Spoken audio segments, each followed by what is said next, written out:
बिस्मिल्लाहिर्रहमानिर्रहीम। जी second example की तरफ आए ज़रा।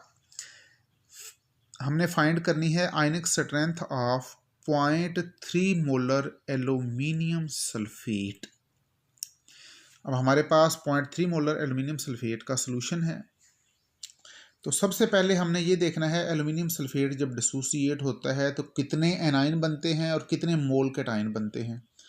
अगर हमारे पास एल्यूमिनियम सल्फेट 1 मोल हो तो इससे 2 मोल एल्यूमिनियम आयन बनते हैं और 3 मोल सल्फेट आयन बनते हैं। ये इसके फार्मूले से आपको आइडिया होगा। 1 मोल एल्यूमिनियम सल्फेट में 2 मोल एल्यूमिनियम हैं और 3 मोल सल्फेट हैं।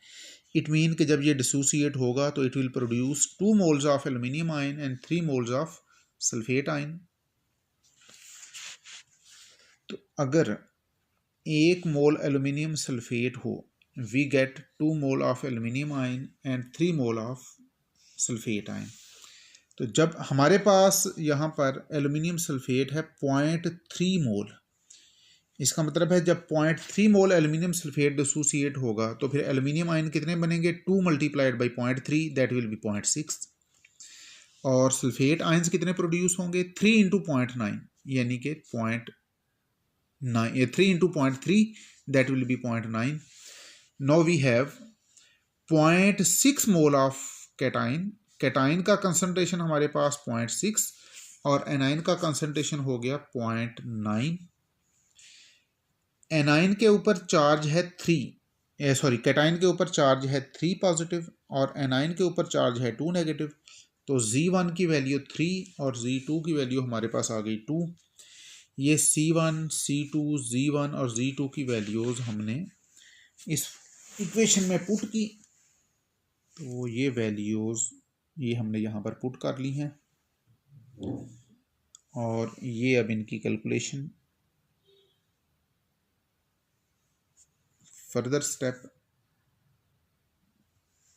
और ये आंसर आ गया 4.5। अब आगे मैंने यूनिट नहीं लिखी हुई, तो यूनिट इसकी चूँकि हमने इधर एल्यूमिनियम सल्फेट 0.3 मोल लिया है तो इसका मतलब है कि यहाँ पर हमें इसकी यूनिट भी मोल लिखनी चाहिए। ये मैंने लिख ली। तो आयनिक स्ट्रेंथ 0.3 मोल एल्यूमिनियम सल्फेट की आयनिक स्ट्रेंथ 4.5 मोल। अब नेक्स्ट एग्जांपल देखें। We have to find ionic strength of mixture of 0.2 mole sodium carbonate and 0.7 mole magnesium phosphate। इसका तरीका ये होगा कि हमने पहले एल्यूमिनियम 0.2 मोल सोडियम कार्बोनेट की आयनिक स्ट्रेंथ फाइंड कर लेनी है। देन हमने 0.7 मोल मैग्नीशियम फास्फेट की आयनिक स्ट्रेंथ फाइंड कर लेनी है। फिर इन दोनों को ऐड कर देना है, वो इस मिक्सचर की आयनिक स्ट्रेंथ हो जाएगी। तो देखें, हमने सबसे पहले आयनिक स्ट्रेंथ फाइंड करनी है सोडियम कार्बोनेट की। सोडियम कार्बोनेट अगर 1 मोल हो, इसकी डिसोसिएशन से 2 मोल सोडियम आयन और 1 मोल कार्बोनेट आयन बनता है। और हमारे पास सोडियम कार्बोनेट है 0.2 मोल। तो जब 0.2 मोल सोडियम कार्बोनेट डिसोसिएट होगा, it will produce 0.4 moles of sodium ion and 0.2 moles of carbonate ions.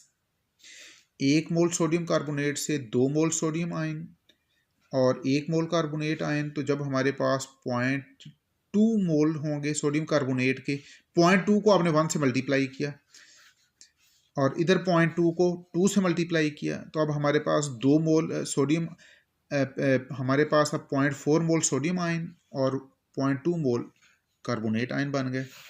It mean C1 की वैल्यू 0.4, C2 की वैल्यू 0.2, Z1 की वैल्यू 1 और कार्बोनेट के ऊपर 2 नेगेटिव चार्ज है तो Z2 की वैल्यू 2 हो गई।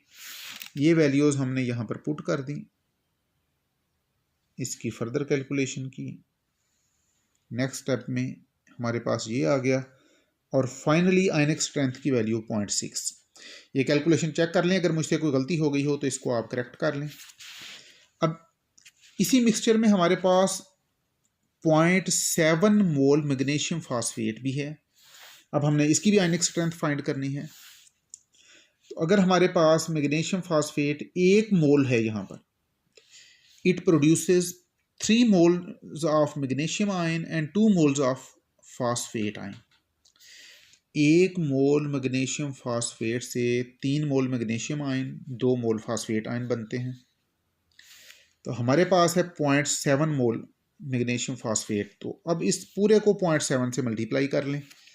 अगर हमारे पास 0.7 मोल मैग्नीशियम फास्फेट हो तो हमारे पास मैग्नीशियम आयन होंगे 0.7 मल्टीप्लाइड बाई 3 दैट इज़ 2.1, और फास्फेट आयन होंगे 0.7 मल्टीप्लाइड बाई 2 1.4। तो अब हमारे पास magnesium ion 2.1 mole, phosphate ion 1.4 mole. It means C1 की वैल्यू हमारे पास हो गई 2.1, C2 की वैल्यू 1.4। मैग्नीशियम आयन पर 2 चार्ज है तो हमने Z1 की वैल्यू 2 रख ली, फास्फेट आयन पे 3 चार्ज है तो हमने Z2 की वैल्यू 3 रख ली। ये वैल्यूज़ यहाँ पुट की। नेक्स्ट स्टेप में इसकी ये कैलकुलेशन, और अल्टीमेटली आयनिक स्ट्रेंथ मैग्नीशियम फास्फेट का 10.5। अब हमने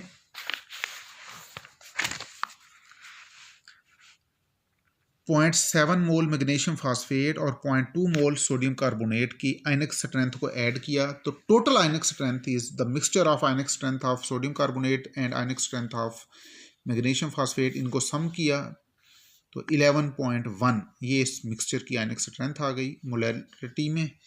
तो इसको फर्दर देख लें। अब आपने ये एग्जांपल्स खुद सॉल्व करनी है। ये आपकी सेल्फ प्रैक्टिस है। Find ionic strength of 0.2 mole aluminium sulphate and find ionic strength of 0.02 mole calcium chloride. Find activity of 0.02 mole calcium chloride if mean ionic activity coefficient is 0.7. Find activity of 0.03 mole magnesium sulfate if mean ionic activity is 0.9. And find activity of 0.09 mole aluminium chloride if this is value of mean ionic activity coefficient. Allah Hafiz.